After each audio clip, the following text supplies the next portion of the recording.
Welcome back to DreamHack Showdown summer version, of course. In case you forgot it was summer, I promise you it's quite warm outside as it stands, and it's been quite warm, and this game is heating up. Map 2 got a little close as well, but it was closed out by SKADE. So we are seeing a bit of a back and forth here, and it was, both teams won on their maps, and we're going to the decider. If you were a betting man, where would you be looking here? Ooh, I think, coming into this, I thought Vodafone Giants looked really good. And I still think they had a lot up their sleeve on Mirage. But in terms of, just someone being able to come into a game and completely take control of it, I'm looking at the women on SKADE right now. They look so good in that Mirage game, especially the AWPing presence, right?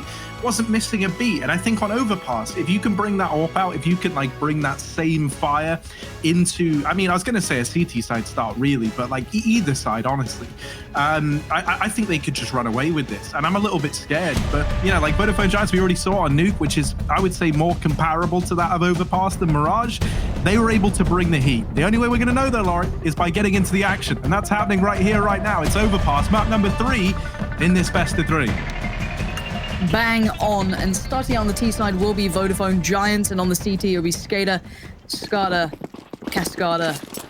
the CT side, who've looked pretty darn good. That swinging performance on Mirage certainly kind of relit a candle, but it looks like we get an early clash coming in towards the delightful lower tunnels underpass, having a little look around.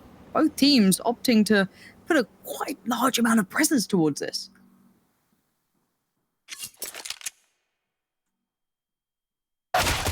Yeah, I love this triple connector setup, right? You run all these crossfires, so they deal with the first 2, and then they maybe start looking other ways.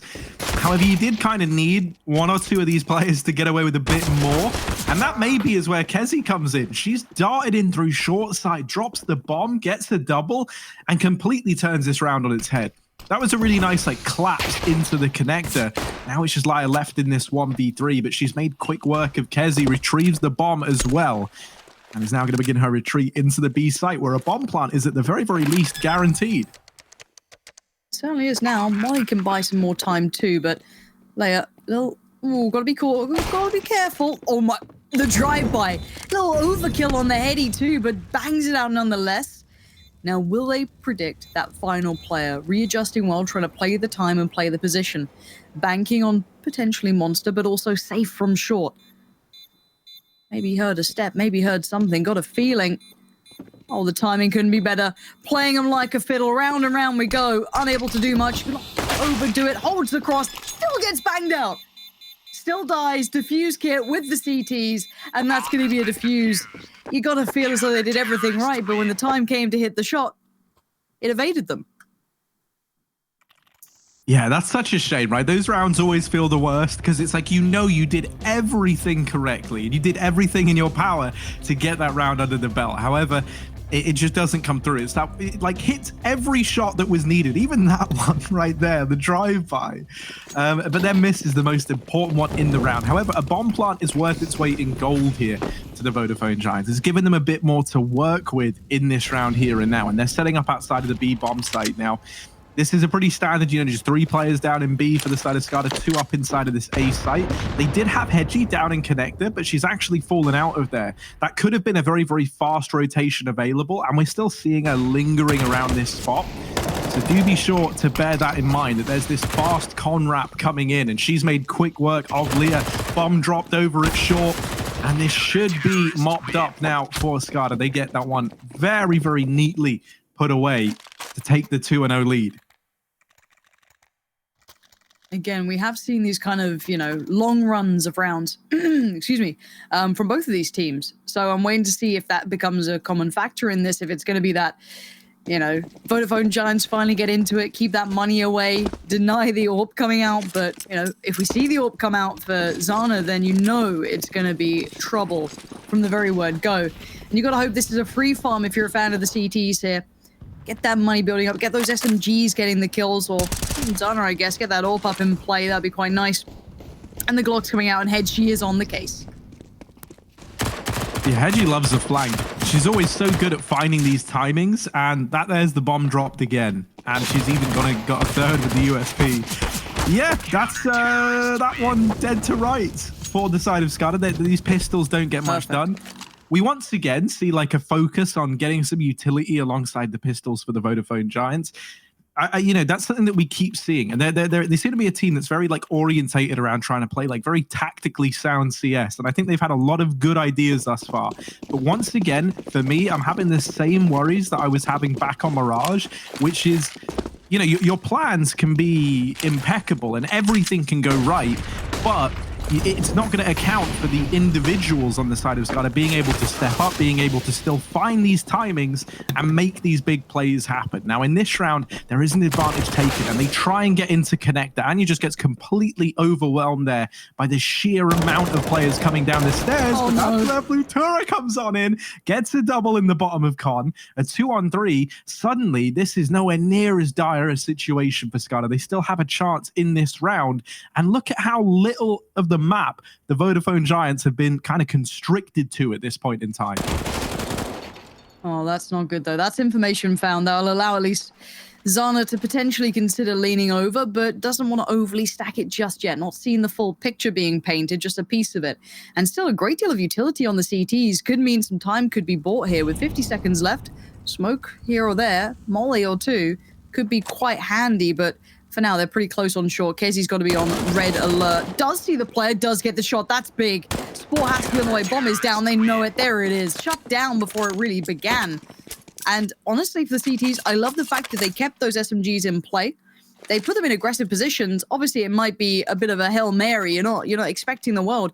But it did play in that player who pushed up into connector, who pushed up just behind them, caught them completely off guard. And the amount of damage that did was just almost insurmountable.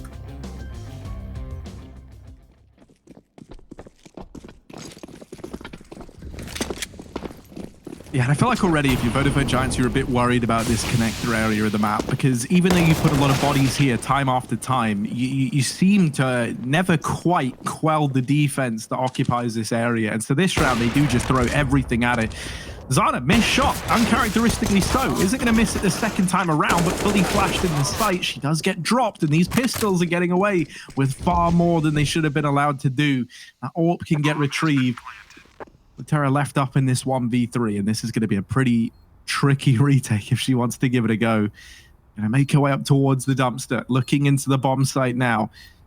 E7 has this crossfire set up with the player in bank, and Flutura will get one. There's the trade, as intended. First round on the board for Vodafone Giants, and it comes off the back of those pistols. Yeah, and I liked what they I do like what they do with those pistols. They bring them up close. They do the one thing you'd absolutely hate to have up against you, especially if you're an AWPer, you know, instantly diving in on it. As soon as they hear that go off, they are straight on the case.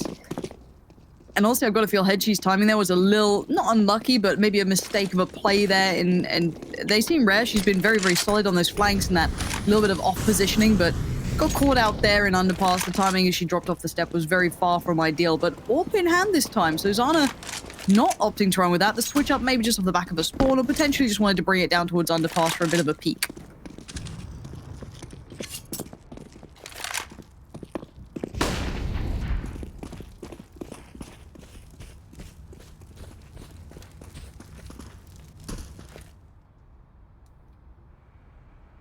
So we got this bait and switch over here at long. Zana's going to take this first shot and then can just re-peek, like, based on the kind of timings that become available. And while they're so focused on keeping an eye on this AWP, they might neglect to check for the player who's close, and that's Hedgie, who gets away with two. That leaves them at least in a 3-on-3 and kind of mitigates the damage that is done on the back of Zana having to go aggressive through that smoke. Now, these flanks have normally been so good, but in this instance, the Vodafone Giants, they don't commit to A after getting those 2 kills. They double back.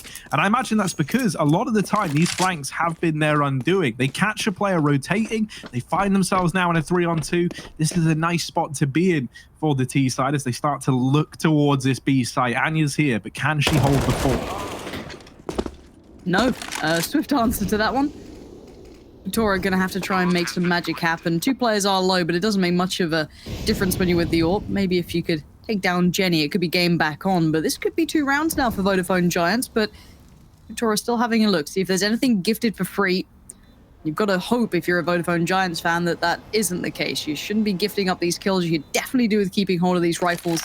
and continuing to keep your economy as strong as possible, because you know that you've kind of slowly chipped away at the CTs. So for now, time to back away, keep that AWP into play. Vital for maybe the later plans they'd love to put into practice, but as said, 3 surviving and the bomb plant, couldn't ask for much more here. Terrorists win.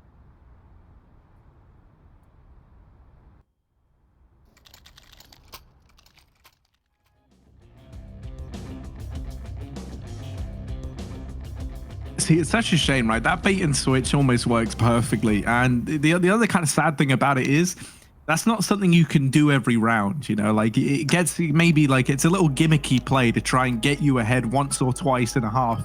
Even then, I do feel like maybe twice could even be pushing it a bit, because it's like once they're aware that that's something you're more than willing to attempt and throw in, they're going to be hard checking for Hedgie in that corner every round now. And so likely aren't going to get away with it again. It's a bit of a shame that it just falls short.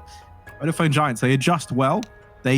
Something that we credited with them a lot back on New, because it's like, you know, they would get dealt kind of a bad hand in one of the rounds, and then immediately in the next, it felt like they had these adjustments in place to try and deal with it. And I feel like that's what we just saw there. You know, they catch, I think it was, I'm trying to think. I think it was Kezi on the flank, right? Moving in through T ramp to try and wrap into the A bomb site. They catch her, and from that point on in, it becomes a very, very tricky round, because anything you thought you knew, any information you thought you had on the SKADE side is just out the window, because suddenly they can be anywhere. They now know that they've dealt with a player rotating from B. That opens up a world of possibilities for rotations, and that like fog of war almost like descends across the entire map, and you're just having to play very, very reactively. And so now on the back of that, no money left, it gets even harder really for this CT side to try and get much done. It certainly does. It looks like this match pause has gone on a little longer than normal, so maybe a tech pause coming out. Hopefully everything's okay. Online CS does make my anxiety very much alive and kicking. I don't see a buy from 2 of the CT players in any regard, but it's also not that surprising. I'm just hoping that this issue, whatever it may be, is resolved quickly. As much as I love the panning shots of Overpass, it's really not that aesthetically pleasing. I live in Germany, all right? This map's based in Germany. Oh, the swing shot, the slide shot even. My word. Wow. I know, technology just comes so far, hasn't it? Like, it's wild. The places you can put a camera nowadays. Stop it. I will openly discuss what you said. I have nothing to lose. Nothing. Well, yeah, because it's not about you, is it, Lauren? Exactly. That's how that works. Well, speaking of nothing to lose, yeah, there's everything to lose in this round for SKADE. They've got some semblance of an investment thanks to those saved players. Obviously, the AWP still in play on the back of Zana, and she gets a tag off early on over here in mid. Now, there's still enough money in the tank for SKADE to get an investment in this follow-up round. And something that we've credited both of these teams with a hell of a lot is their ability to get away with a lot of damage with these pistols. One thing I'm not a huge fan of is that Kezi is here. She's like an information player, but I would have liked to have seen someone nearby to maybe, like, you know, at least just give some kind of assistance, right? Just a bit more resistance at long, because now that you've lost that, all these players stacked up in mid and toilets, they could just get bypassed. You know, the A site could just get taken from under their noses, essentially. And Zana's going to realize this as the players move in through the long toilet. She's looking back into the site, but you see that there's so little she can do to put a stop to this now. And so this should be the round for Vodafone Giants. I hope we just see Zana fall off and save. As tempting as it might be to go for this in a 3-on-4, if you lose the AWP here, you won't have one in this follow-up round. So it's pretty paramount that she's able to hold on to that. Pretty solid. For now, you know, Anna's staying quite close. Might as well. USPS, nothing much to lose. If you can get a gun away, that's worth the weight in gold. So, valuable attempt. But this is like also like a nice strat as well that you can throw in, like, you know, just for anyone watching. Like, if you're playing along at home, Like, going for these long plays on Overpass is something I've been doing a hell of a lot lately, and I think for the exact reason that Vodafone Giants just showed us why it can be so powerful there. I feel like a lot of the time, obviously in this game right now, there's a caveat by it because it was like a partial investment round. But in MM, where no one really knows what they're doing, going for those long plays is great because so often teams just neglect it and they hold mid early, and you just run into the site and you're already in A before the CTs are in A. So there you go. That's one to keep an eye on for the games at home, courtesy of the Vodafone Giants. Nice. That's even nicer. That's how you deal with that over-aggressive AWP that's been just about everywhere, and the follow-up is even more sublime. And that's got to feel pretty nice after being kind of run ragged by that AWP, especially on Mirage. Good little read, passive start for Vodafone Giants there, holding the angles, waiting to see if that did come through, and well, it did. But it's not over yet. 3 players, and 2 of them are pretty present on the side they're about to hit, so this could still be dangerous, but D7 straight in there, no messing. Spins on the second, and the third could be a follow-up, but no, Kezi denies. And 3 players down for Vodafone Giants, and a very pacey round, but off the back of some very patient play, expecting maybe a push-up, and also just being patient and holding those angles. There's so much fruit for them here.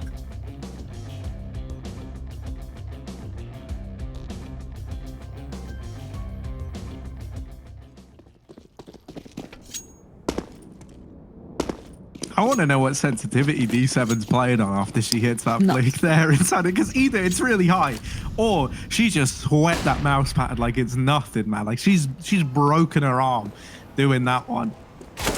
Ooh, this is a bit of an awkward spot to be at D7. Yeah, no sensitivity is going to save you in that round there, as there's that like trifecta set up over towards long. However, you know, like they give with, they take with one hand, but they have given with the other, and this B site was completely empty. So the bomb's already gone down. Hedgie, I imagine, is considering maybe going to give this AK over to someone with armor so they can save or try and weigh into this retake attempt. But it looks like she's playing this very, very passively, floating around so she can come in if they do find some success. However, they've already lost someone, sitting now in a 3-on-4 retake. Should be a 5th round for the Vodafone Giants. Again, like the patience from Jenny, boosted up, took her time, didn't take those shots too early, ensured that they were valuable to the grand scheme of things, the outcome of the round, and getting towards money cap on 2 of them. Jenny and Leia both sitting pretty close towards it, and obviously money on the other side a little bit more sparse, but they have been able to fashion a buy, put it all together, and make it all work. And again, in chat, I said it before, and I really didn't want to have to say it again. Let's just have a good time. Things are bad right now in the gaming world. We've had a rough time. Let's enjoy ourselves. We've got a good show and definitely a good shot to start things off with this round. Let's go back to just Pepe Jam, you know? Just hit me with that Pepe Jam and we'll have a good time. Hedgie, though, pushing up this time, maybe playing off the back of that information, gets sent flying by D7. Instantly headshot. And the CT side aggression, again, I like it normally. I'm a big advocate for doing it in the right scenarios, but it's been met by force here. They've been read, and it looks like they haven't been able to find an answer back in yet.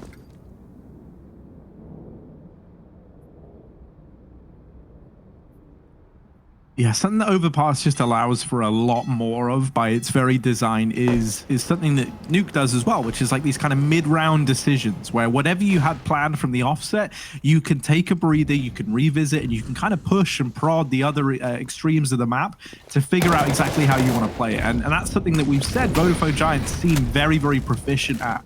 This round's no exception. They send 2 in towards this A site. That draws players up and keeps the 2 that were there at this A side of the map. And for Flutura, she moved into connector, ready to come in on a flank. In doing so, left the B site wide open. So Vodafone Giants, they played some mind games here, and they've come out winning, leaving themselves once again 4-on-3. This time they are more than ready for that boost. Not going to find anything from it. In getting that information, they learn that there's 2 players in CT, and then they deal with the wrap as well. 6 on the board for Vodafone Giants. And a bit of a sad one there for SKADE, who felt like they almost had like a chance to still break away back into that round in the 3-on-5. Were it not for those players moving in towards A, keeping the attention there, maybe it could have been a different round. And if we could, Observer, if you get a second when you feel it could work out, Maybe not this round because, you know, Deagle's around. We know what seems to happen. But I'd love to see the scoreboard here because I feel, again, this game is very streaky. We've had those kind of, you know, big runs here, back and forth. Once the, you know, the game plan's been worked out, I want to see that adaptation back in from the CT side. Clearly, the T's have got a good read. They've got a great grip on the economy, which is going to obviously hinder this. But that CT side aggression has hit a bit of a brick wall. They haven't had the same success. So what's the next look? How can they adjust that? Is there a new way they could form that to find a bit more, I don't know, viable approach to this? But they're not out of danger this round on the T side, of course. Those Deagles have sung pretty loudly. Jenny being probably one of the loudest thus far with it, but not this round, not needed. Happy to sit on the AK, of course, is Anja. Just gonna swing, and it's a swing and a miss. If we could see that scoreboard, observer, that'd be very kind. Stunner. Look at that. There's the run of rounds. So, again, at the start, it looked great for the CT side. 4 rounds, looking good. They were quite clean too, a little bit scrappy here and there, but they were getting the job done. But look at that turn. 7 in a row is it's going to be hard mentally to get out of that. That's a very, very pressurizing thing to feel. So again, I'm wondering to see what they do here, and if it's the same sort of just rinse and repeat aggression, I'm not buying it. But it looks like they've gone for a bit of a different setup here.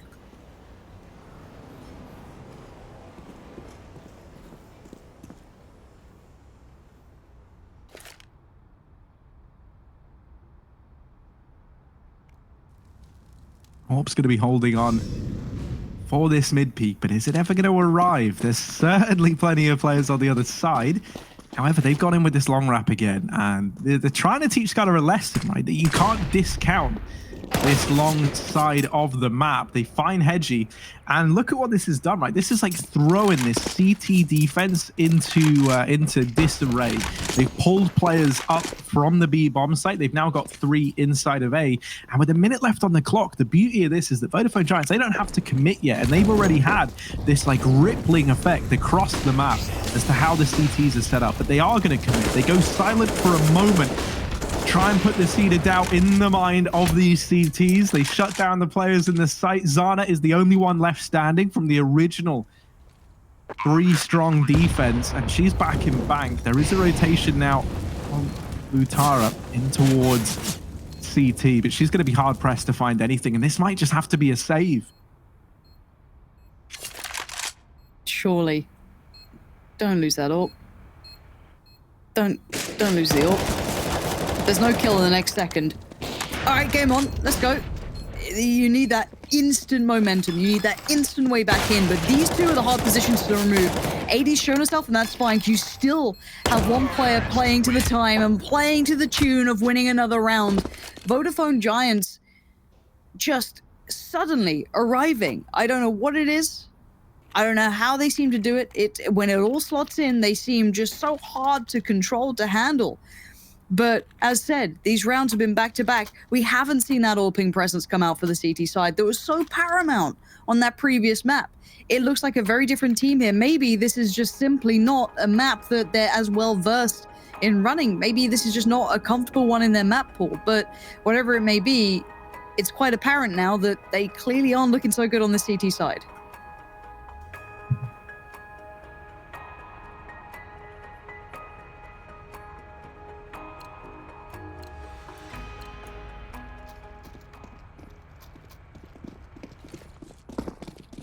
Yeah, the question becomes like, how do you even fix this problem if you happen to find yourself on the SKADE side right now? Like it feels like they've tried so much, you know, like they've had this heavy connector presence that was working early on, but then Vodafone Giants kind of figured out a way to circumvent that, and now long's become a problem. But the issue with that is that once you kind of show that you're going to be stacking this side of the map, that's something that Vodafone Giants are going to very much take note of, right? And they'll try and use that knowledge against you.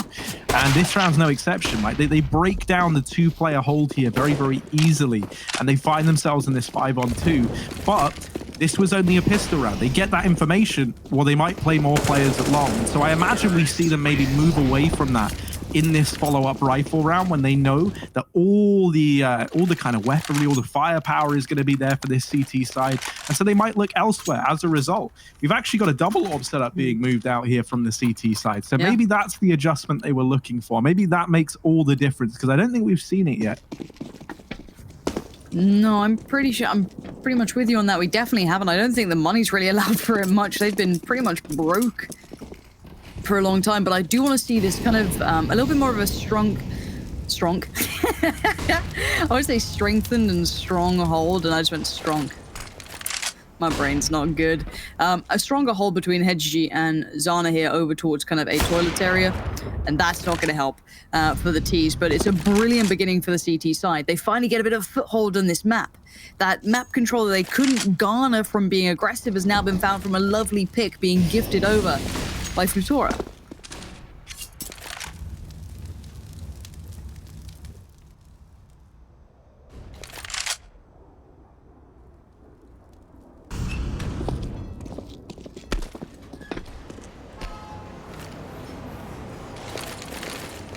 B's looking to be the aim of the game. They get out through connector. They throw a volley of utility, and I don't know where's safe in the bomb site right now, but it certainly isn't barrels.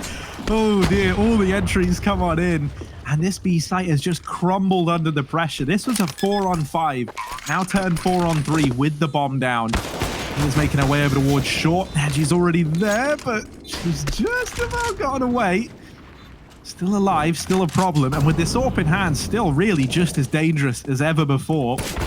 Lots of low HP here on the Vodafone Giants. However, Leah, you wouldn't know it, she's still fighting like she's sitting on 100. It's 10 on the board for the Vodafone Giants as they reach double digits. And well, SKADE, they are just falling further and further behind right now. No money moving into round 15. And I wonder if that was a nice adjustment on the fly from the Vodafone Giants there, because, you know, they saw that the AWP was in Futura's hands. We've seen it with Zana, we've seen it with Hedgie, who are mostly over towards, you know, A side, the toilet side. See a double AWP potentially being out in play, and they instantly lean to a very big site take, very heavy leaning, obviously a nice counter to those double AWP presences. And again, it feels like the T side is really setting the pace here. I feel as though they've kind of taken advantage of, you know, being able to control and limit what the CT side has been able to garner in the form of information.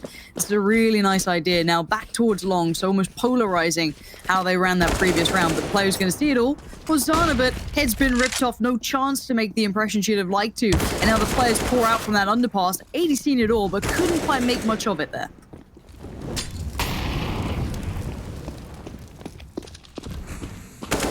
Oh, yeah, that's a kill off and over. Man, I absolutely love this like the usage of long just time and time again, because it's like it's one of those things. It's almost like a mind game, right, where you don't do it and then you do it relentlessly and then you stop again, and you're just hoping that they kind of say on the CT side, well, they can't keep going long, and well, lo and behold, they've gone long a hell of a lot. Anya's left in this 1v4, and it's not an easy spot to be in. She's going to try and move in from long. They know she's here now, and so the odds of finding much are pretty much out the window. I'm with you. Let's see. Any redeeming takeaway would be nice. A confidence booster. Bear in mind, those first 4 rounds it's had with them were truly the first 4. And it looks as though it's going to be sitting that way. 11-4 is a commanding half score. That is definitely going to set the bar high. And for now, the newly appointed T side, they're going to have to dig deep on this one. It's going to be a bit of a tricky one to come back from, but it's been done before and it could be done again. We'll find out if it could be the case after the break, and see you in a second.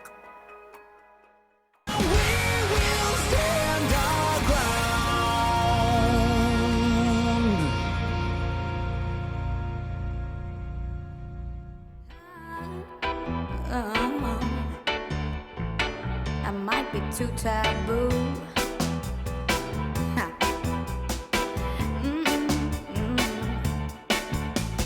I have tried to be a girl with good intentions, proud to speak my heart without any pretensions. My words will never ever leave you in doubt. I don't see what all the fuss is about.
Pepe, Jammer, or Receive, the Banhammer has been seemingly the case, but what we are seeing right now is an 11-4 half. It's a commanding lead going into what could be the final half. It will be the final half unless it potentially goes OT, I mean, but that feels like a lifetime away. I don't know how it slipped so far away. After that last map, I thought, well, it looks like it was, you know, a bit of a, maybe a one-off on that first map, but we're right back at it here. Yeah, and we've got to see something very, very convincing right out of the gate, you know, from SKADE now over on this T side. Because if they don't offer up something spectacular to kind of get into the swing of things, sadly, it feels like this series could just get laid to rest in what feels like a pretty uncompetitive third map.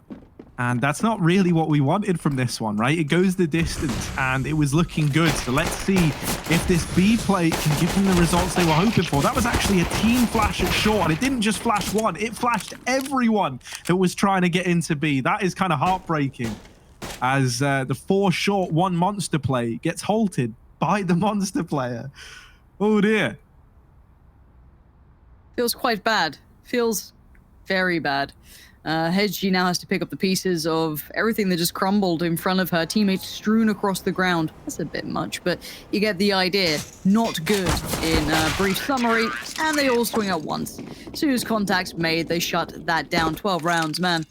It's so daunting to be up against any double digits. When you go into a second half, you're like, ooh, okay, let alone that. You know what I mean? Like, it's so tricky, and yeah, Leia just capitalizing on this and individually using the pillar so well, just to kind of work around, re-peek on the vision, play with that nice crossfire that was in place as well. T-side, buying what they can. It's game time. They've got to do everything they potentially could.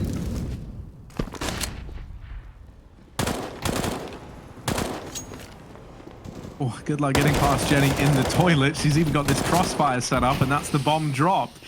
This is falling apart, and this was the force buy from SKADE. They do deal with Leah at the very, very least, but can they follow up with anything else? It certainly doesn't look like it. Zana, 1v4, Eagle out. Oh dear, she gets pushed from every angle on the map. There were players wrapping in from behind as well. 13 on the board for Vodafone Giants. This is where, you know, like maybe if you're over on this T side, you want your coach to weigh in a little bit, try and give you some tips. I just saw when we brought up the scoreboard, it's actually Whitey from Team Endpoint fame. I was also actually at one point on a team with this guy, like in the early stages of playing CS. So Bloody that's a fun hell. tidbit right on. there. If that's the caliber we're coming in with, you know. Yeah, no, right, exactly. That's hell, why I talk about the game. He's ratted you out there, hasn't he? He's really thrown you under the bus. I'm kidding. CT side, obviously well brought up here in comparison to the T's. Maybe able to overwhelm here.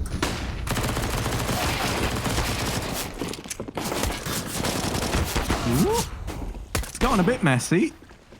80 is down to the USP. The MP9 is out of ammo, and that's not going to be a friend there. D7 from the heavens rains down death from above, and that there might be enough to cause a bit of a halt in the action, and that's given more time for these CTs to get set up.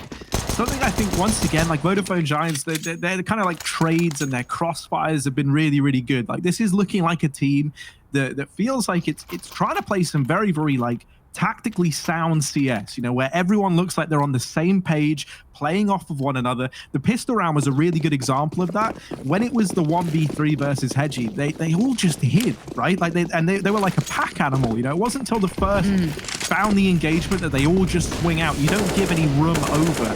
And I will say that for SKADE, it has felt a little bit more on the individuals. And there's an individual right there. Hedgie gets the wallbang to take an advantage in this round. So can they still keep the dream alive, even up against this very, very one-sided scoreline? We've seen that pretty much anything is possible thus far. So can they right their wrongs and find a 5th round here? It's still this to get past. The AWP still in play is going to be a very commanding factor here. And Ada's found one. That's a big indicator. More could be coming. So on red alert, instantly looks towards short. No pressure coming in just yet. But the utility being put down towards monster gives her a second to readjust. You're seeing everyone kind of keeping tabs on this, but they did back away somewhat. They haven't left this completely. You do have D7 on the flank, but it's pretty far away. The hit's going to come in. Nice nade, does good damage, really, really nice. Holding the side of that smoke, waiting for the bomb to go down, and well, it will do. As I think 80 tried to make a bit of an individual play there, maybe to hinder that, but couldn't quite make it happen in time. So this is it. This is the chance, to keep things afloat. And Vodafone Giants, they don't look like they want to go for it. They're not interested. And I like that decision. They've got more to lose and then less to gain from going for this. They've still got a huge buffer. They're not worried about the comeback just yet. And what's more important right now than any of that is making sure that you don't give SKADE a way to get back in. And, by throwing away three weapons in a retake, you're probably not going to win. That would have done exactly that. Instead, they play for these exits. D7 goes down. But the fact that she takes 2 with her is paramount. Because, if you keep 3 alive, you kind of break even. You just make a little bit of money at the end of the round. If you keep 2 alive, then on all the reinvestments you're having to do, you've actually lost money. So you've set yourself up nicely there to continue building upon this very, very strong scoreline over on the CT side. Why are you calling a timeout at 14-5? You're just making them sweat? Just make just... Oof. I mean, yeah. We'll see if this if anything comes from this. They do have 2 players, of course, still with weaponry to kind of throw around. Jenny and Ada both have a good deal to bring to this one, but of course, a very well invested side to come up against. Hedgie, of course, a little lighter than maybe she'd like in the form of having the Galil rather than the AK, but certainly more than enough to make it count. But let's see what the adjustment is. Let's see what they do with this round. Deagles galore, we've seen them definitely work. Jenny this time not on one, though. But at the moment, speaking of, it looks like we see the kind of more standard approach they've been pulling over towards the toilet side of things. Over towards party. We'll see if much comes from this. Do they have any of the players with the guns over here? I think Jenny is over by long, so if they get contact, they can do some work. But D7 goes for a bit of a push for info, finds a bit too much of it, but it doesn't really reveal much. The T-side is taking their time here. 80 playing the rock, gets head taken off. And Zana this time warming up a little bit here, maybe starting to feel it out a bit. Layup, nice on 1. Surely not good for a second. Yeah, Jenny knows she's in a spot of danger here. She's going to drop that smoke and tries to get out of there. She's just caught the timing to fall back into this site. But at this point, right, like the ball's in your court over on this T side. You're 4-on-2. You're not pressured to go anywhere. You've got plenty of time. And so they'll decide to hit B. Pushing up like this, huge info found. Gives a little bit more reassurance on like Ada, who can then sit post up a little bit more secure in that. And maybe do some more damage. I don't know if you're going to fully commit. If they get this pick, that would be definitely the case. Ginny trying to do the old faking out the flash there, doing some work and trying to pull the attention away, but Futori not going to fall for that one. There's going to be Ada left in the 1v3. I don't know if this is one to go for.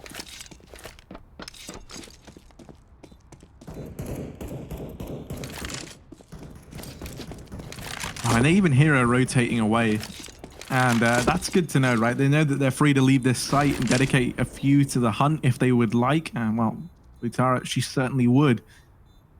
Oh, dear. Ada, you're going to need eyes in the back of your head. And sadly, that's not really a thing. Orb retrieve. And that's something to bring into the next round. You put that in the hands of Zana, and I think suddenly, there's a chance that you can try and claw your way back into this. Be the case. Tactical timeout, use it all. Why not? It's there in front of you. It's a freebie. That's D7 going walkabouts, but these picks were pretty valuable. That was the big one. Taking away that orb. This has put the funding for the CT side into a bit of a spot of bother. They should be fine long run. They've got a lot of rounds to play with, so there's no need to rush this. There's no need to make rash decisions with the economy. They can take their time and consider what they'd like to do here. Looks like SMGs are coming out. Of course, pressure is purely on the T side. They've got to make this one stick. They've got to make it count. So I get a little bit worried. I get a little nervous in these, but let's see how they approach this. I roll my mind back to Mirage. Their T side was very well structured. I'd hope to see a bit of that here.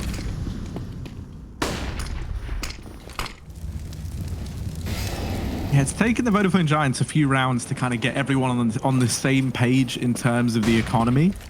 And that's kind of perfect for SKADE, right, to try and make this comeback happen. Like, what you want is for these little, maybe overzealous purchases just to delay these rifle rounds as much as physically possible. And, you know, you think about it, and these last few rounds have just been like these kind of mismatched buys where you've had a couple of Deegs here and there, like alongside a FAMAS or something. And that's great for this T side to try and build back into this game. And with every one of these kills, they're building up confidence, right? Because they're believing that this is doable as they're getting rounds to their name. And for the Vodafone Giants, it's like the polar opposite of that, right? Every round is another round of you going, oh, I hope they don't make this happen. Like, just kind of freaking out a bit. And that's the thing, right? Now 7 on the board. Okay, it's still a very long ways to go, but you've already come this far. You've already started this comeback. You know, you don't just want to go out with a whimper, and you've started to find this confidence. You've started to find things that are working, and you're getting in the head of your opponent. So, you know, even though you've got a big lead, this is still a very, very scary place to be for the CT side. I just really hate seeing these really poor purchases from the CTs, you know what I mean? Like, I don't want to see SMGs and low utility. Like, you're on 14. If you have to give it up to get that really nice buy down the line, I'd rather see that. But again, for now, let's see how it goes. Problem is, it's such a knife point. Unforced and forced errors become such a factor in this. But we'll get to that if it becomes something to discuss. For now, the T's again. Somewhat of a default start. CTs, however, surprise. Kezi goes down. Leia out of nowhere. Set up for success by the teammate. Over towards B short, they fall away. The damage is done, and it might be Jenny from the block, or is it Jenny from the bathroom? I don't know. There's something to be made with that. And somehow misses the player, but double dips on it and gets the job done. This is a bit of a disaster for the T's. It's all been a bit sloppy. It's all been a bit messy, and it's all been manhandled by the Vodafone Giants here.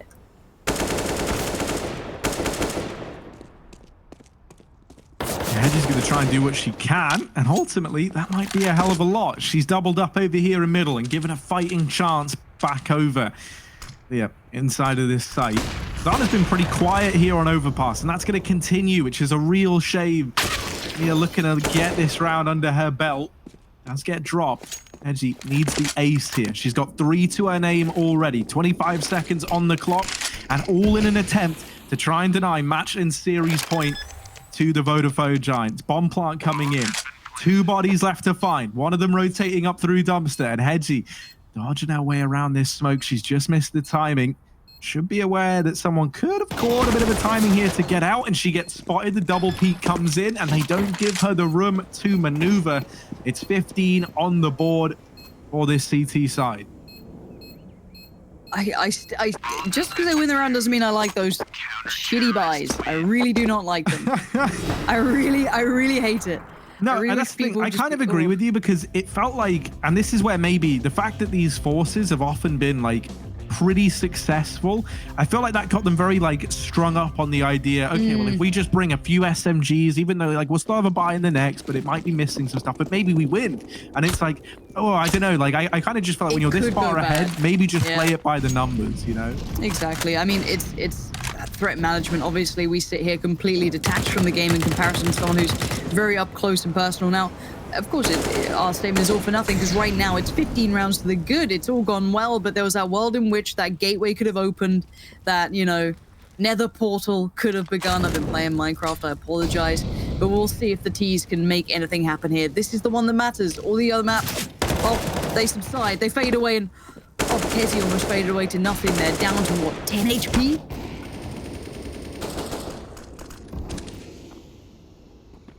Yeah, this toilets engagement is about to get very, very weird, and Leah's risen to the occasion. She's got Jenny alongside her to help out, who's looking for the trade, and boy, has she delivered.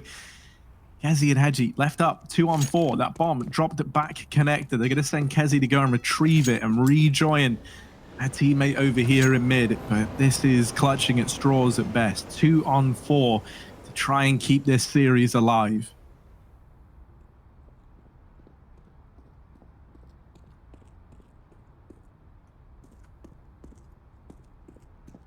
No pressure, Hedgie. Almost clutched out in that previous one. Gonna have to dig deep. Full utilities, though, still in pocket, which is definitely gonna be so helpful going forward. But can they get that quick pick, that little entryway, that gateway towards like Jenny has been so solid at this. D7 pretty good as well, holding that cross just to make sure. And that's going to be a gifted one. Swings on the second, claims it. And the Vodafone Giants just grind down that game. That was such... I thought off the first couple of rounds, all right, we're going the other way. But no, the Giants just seemed to turn up in what it was like 7 rounds on the trot. On the other side, that was pretty commendable run of things there for them. Yeah, 100%, right? And it felt like, especially towards the end, right, when everything was kind of falling into place, and even like in that beginning sweep where they just take all those rounds, we really got to see once again, while we were bigging up like the trading and the team play between the Vodafone Giants, and it didn't really feel the same for the SKADE side, you know, like it felt like everywhere they were running, they would run into like all these crossfires, all these players who were on the same page and were ready for what was about to come their way. And I just felt like that was missing from the other side of things, as sad as it is to say, right? And the individuals on a map like Overpass, in comparison to Mirage, sadly, just weren't enough to get things over the line. Well, of course, we were watching the kind of first look of these things. The kind of more established teams were waiting in the wings, waiting ahead, which will be the next couple of games coming up. So we'll see how the kind of teams that came through the qualifier, the teams that have been kind of proving themselves up until this point, fare against the more well-known sides. There are some very big tasks still to come, but that's basically it from me today. I'm going to go and chill. I'm going to go finish off making dinner and doing what normal people do. Ish. Maybe playing some Minecraft. I don't know. I'm going to have a great time. But hopefully you guys enjoyed it and there's some incredible action to go. And of course, before you get there, you even get to see the analysis desk, hear their thoughts. Plenty more coming your way. So guys, don't go too far away. You'll be back with them after this break.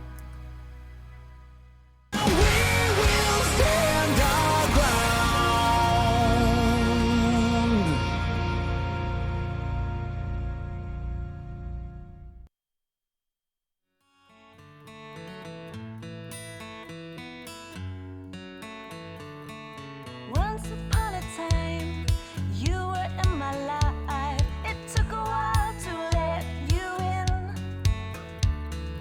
Behind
Welcome back to the DreamHack Showdown Summer 2020. And before the break, the Vodafone Giants beat SKADE 2-1. And we thought the Overpass decider was potentially going to go the way of SKADE. And then Giants remember that there's a lot at stake here and completely turned the tables and absolutely demolished on their aggressive side.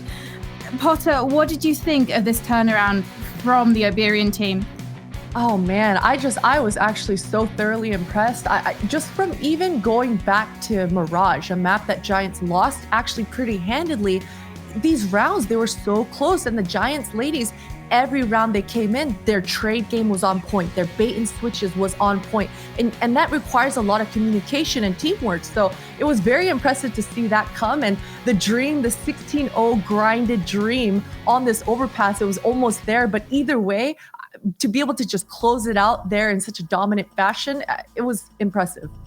Sapphire, what do you think it was that SKADE lacked? Did they just simply not have the same setups that Giants were showing? Yeah, it was a lot of individual plays, and we just didn't see a lot of teamwork there. Giants did a great job of conditioning their opponents. So like on Nuke, the smoke's outside, they kept going outside, and then SKADE would kind of over adjust for that and then be caught off guard when there's a ramp rush or something. So, we saw that the same thing on Overpass. Even when SKADE got the early pick, they just were not adjusting properly.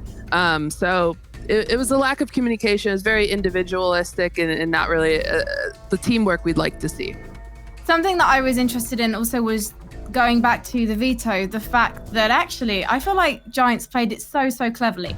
They pick Nuke, they veto Dust 2, they veto Inferno. These are the maps you learn when you start playing Counter-Strike. These are the maps that all teams, no matter what scene or what level they're playing at, drill.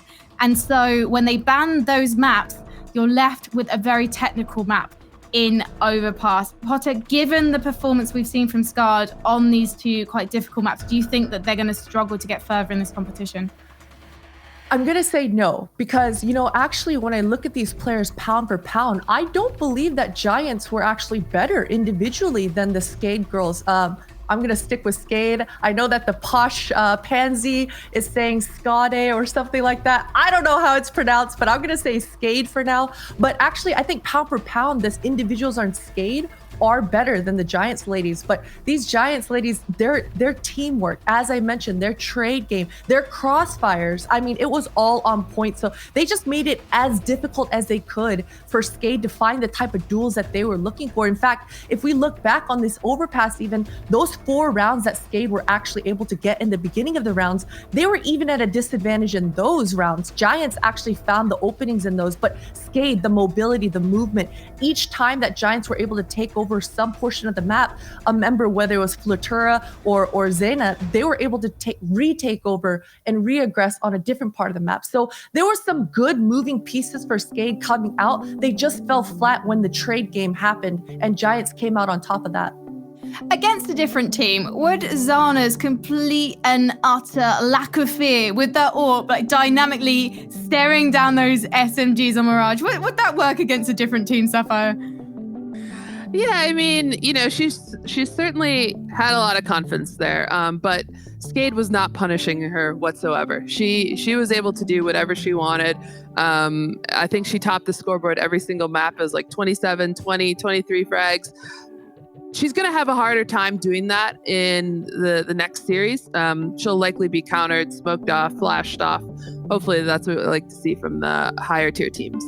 Well, we're trying to get D7 on the line from our Victor's Giants so we can have a chat to her exactly about the team and their ideas. I'm desperate to find out how long this roster's been together, but we're still just waiting to get them on the line. So I think we're also going to hold off on the scoreboard until then. I'm just wondering also we're actually going to go to the drawing board right now. Potter, I believe you're bringing us around, I think the second pistol round from Mirage.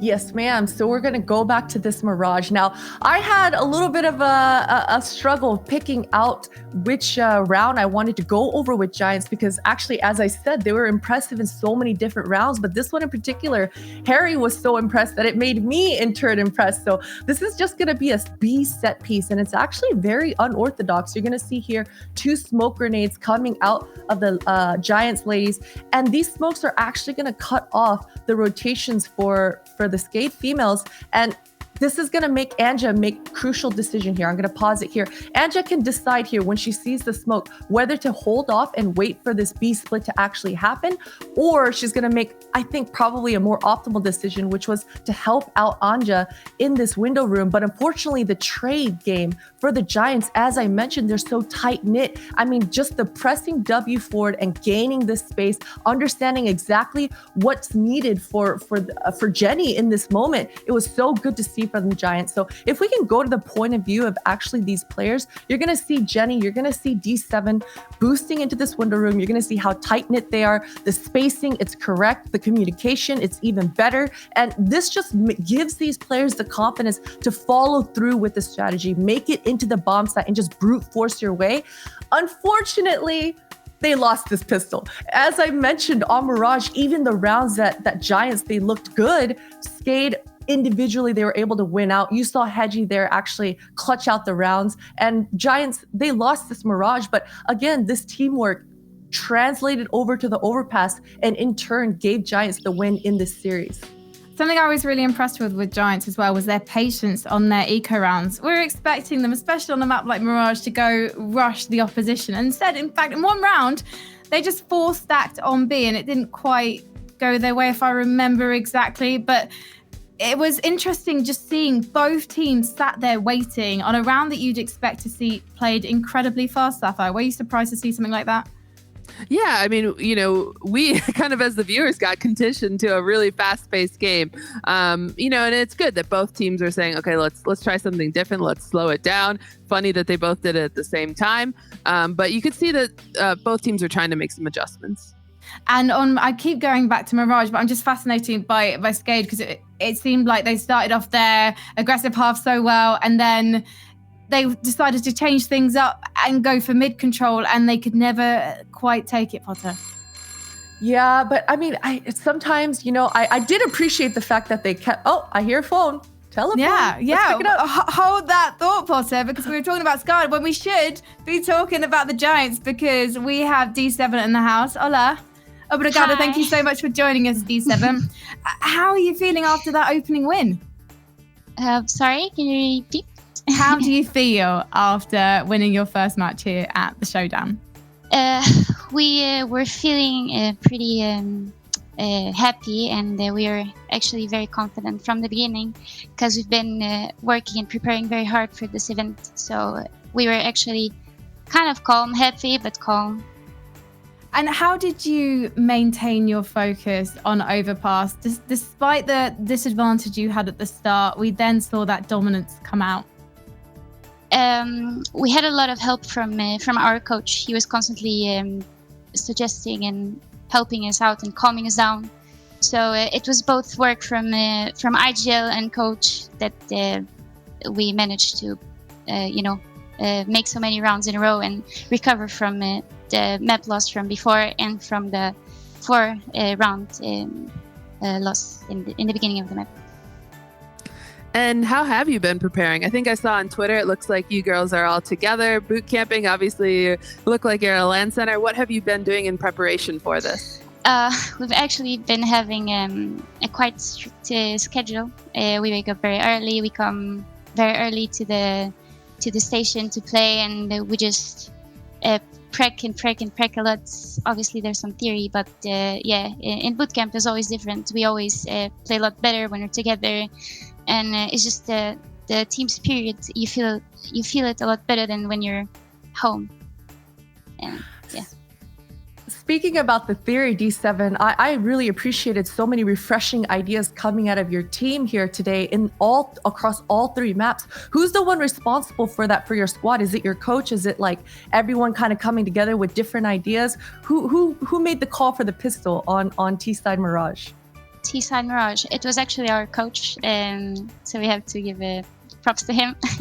Thanks, coach. It was a pretty cool tactic, and when he showed us, we were very excited to do it because we actually study before we play against the enemy. So we have a plan, and it actually went pretty well, and it goes for the coach and for the IGL. So D7, you mentioned studying the enemy. So were you watching SKADE demos before this matchup? Of course, our matches were just very, you shouldn't go to a tournament or to an event without preparing yourself to the fullest. It's like when you go to an exam. If you go to an exam without preparing yourself to the fullest, you will go and you will doubt that you're going to make it. I see it the same way, so. And finally, before I let you go, Galaxy Racer Esports up next. I know you've done your homework. What have you discovered about your next opponents? We just know them pretty well. When it comes to their level, we know that they're the top right now in Europe. Obviously, we know that they have a pretty good map pool. They're very, how do I say it, stable in pretty much every map. So we know it's going to be a tough opponent, but we think we got this. Well, I think it's going to be an absolutely fantastic match. Thank you so much for talking to us, D7. Congratulations to you and the team. We'll see you later in our second upper bracket semi of the day. Thank you. Potter, I could see when D7 was saying, we do our homework, we take this very seriously, your face just light up.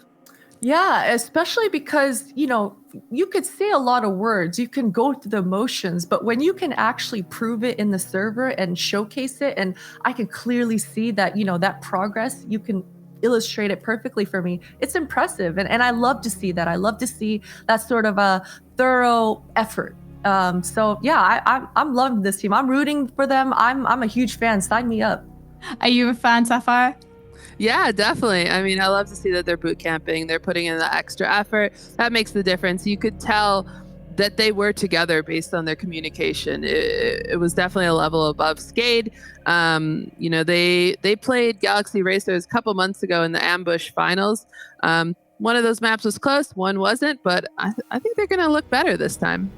I think so too. I can't wait to see that. That is coming up later today. But before then, we have got our first upper bracket semi-final. It's going to be Originum versus Deft Fox. So we're going to take a short break while we get those players on the server. But we'll be back very, very soon. So you know I'm going to say it. Don't go anywhere.